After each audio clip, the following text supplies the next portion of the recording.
pretty easy, clear cut. He's not Satoshi. He's fake Satoshi.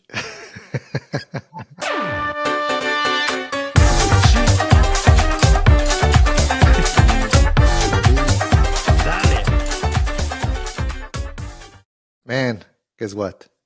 What's that? The end of the road for the fake Satoshi. The fake Satoshi. I like that. I Are we told talking you. about Craig here? Yeah, Craig Wright. And I know some people, when we were talking about him, they told me that I was wrong. It's not me, man. It's the judge. That's true. I guess it's official now, right? It is official. The UK judge ruled out that he is not Satoshi Nakamoto. So kudos for COPA, which is the Crypto Open Patent Alliance. They won, and they're trying to. I think that they are doing a settlement, which is weird because this guy now is like, well, let's just settle this. And I think that the reason is because he just lie in a massive scale, right? So like he was fabricating like different documents and things like that. What's your take? Do you think that this fool is going to go to jail? Well, he probably deserves to go to jail for wasting everybody's time and lying in court. Essentially, I mean that's for sure. But this guy is actually he's got a lot of money. I think he's already a billionaire. So I don't know that if he does, it's probably not going to be for too long, right? Yeah. I mean, he owns like 1 million bitcoins. It's insane, man. In today's prices, is that's so true. And you know what? Like, speaking of that, like, why would he risk all of this? Like, he's got a ton of money, right?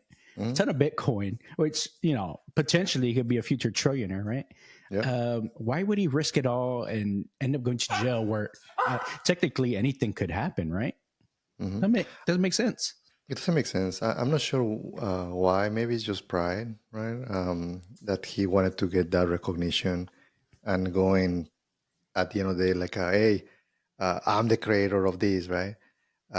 Which it literally backfired on him. So, but there's something interesting on all of this, because a part of the whole trial, a lot of the early programmers, they have to bring their emails and any interaction with Satoshi. So there were some early emails that actually kind of alludes to certain things. One of them is that there is obviously multiple theories. One theory is that Satoshi is a group of people, right? So, and that was one of the ideas, that maybe this guy, he was part of that group. But when you're reading the emails from all of these programmers, it feels like it's almost one person, though. It's like, and not just that, it actually feels like the person might be even having a 9-to-5 job. Yeah, it's interesting to even think of that, right? Some guy after work, all tired, he's like, okay, let me get back to my side project of Bitcoin, and he does this just on the side. It's kind of funny, and it's something that is changing the world. It's pretty interesting. So for those of y'all out there, working on your side projects, moonlighting, things like that, just know one day it could really blow up. Really, yeah, and it's really it's amazing, because the other thing, this guy, he put it on a forum, right? And there's a lot of stories on that forum. Do you remember the name of the forum?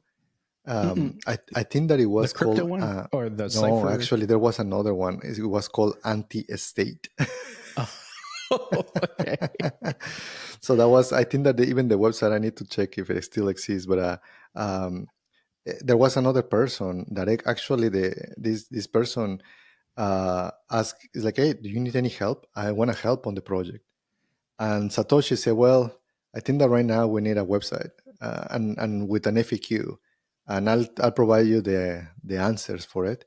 But yeah, you need to do it. This person, it wasn't literally an intern, hasn't even done any school, but the person was there.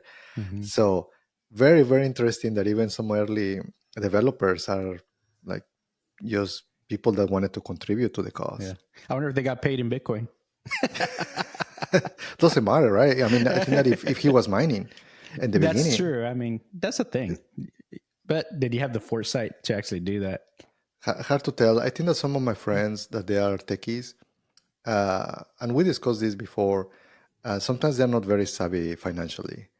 Dude, they make good money. Like a lot of the techies, they make very very good money, but Hmm. they don't know how to invest it, right? And I think that is that financial literacy or that vision to be able to see how these things are going to turn out. Because even some friends they were mining, some of my friends they were actually buying, and I remember it's like they now they are kicking themselves because like, oh, I sold all my Bitcoin.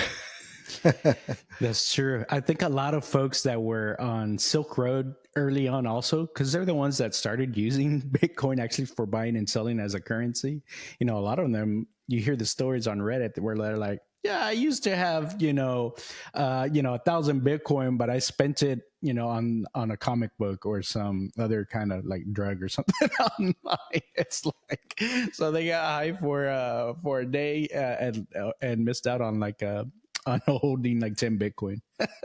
Like the It guy with the happens. pizza, Yeah, right? the guy with the pizza.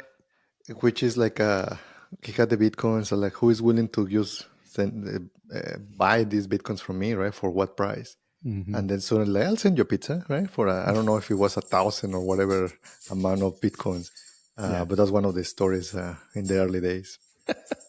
Yeah. So it's pretty interesting. But you do hear lots of stories like that. But like they say, you're gonna get Bitcoin at the price that you deserve. So if you're really into it, bite the bullet, buy Yeah, some. Not financial advice. yeah, and I think that there were multiple things on the Craig Wright kind of trial. That was Yeah. very interesting to me, the emails. But another thing is that for me, it was very funny that he couldn't move the bitcoins. Right? Like, come on, man. If you have that many, you won't lose your keys. You know what Hmm. you're doing. Yeah. Uh, and he couldn't move. He couldn't do a transaction. So that was for me like that was kind of the answer, right? But after reading all of the emails, it was very evident, kind of uh, the judgment. So I'm happy that this guy is not because he's literally was trying to get the copyright for even for the Bitcoin.org, right? Hmm. He wanted to get the domain and the name and all of that. Well, I'm glad it all kind of worked out. It was all in public. Everybody knows. So again, like three reasons Craig Wright is not Satoshi is he doesn't understand the Bitcoin code. All of the early emails from the early users of Bitcoin, dude, he did not know about any of those emails and couldn't explain that. And then he can't even move the early Bitcoin. He doesn't have the keys. So pretty easy, clear cut. He's not Satoshi. He's fake Satoshi. I love it. Well, I'm glad that's over with and done with.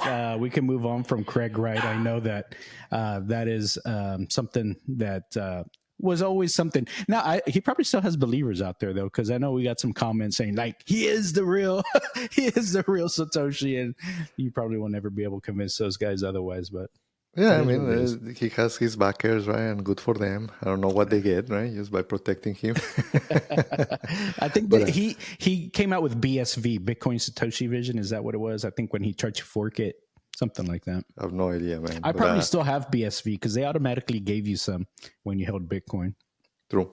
The cash one. Okay. You know what? I think that's all we've got for today. I want you guys to like, subscribe, and comment. We'd love to hear from y'all. If you like the content, share with your friends. Make sure we get known and we start to get a little bit bigger. So we want to make sure that you guys have a good time. Mondo, anything else? No, peace out. Peace out. See y'all Please. next time. Dale.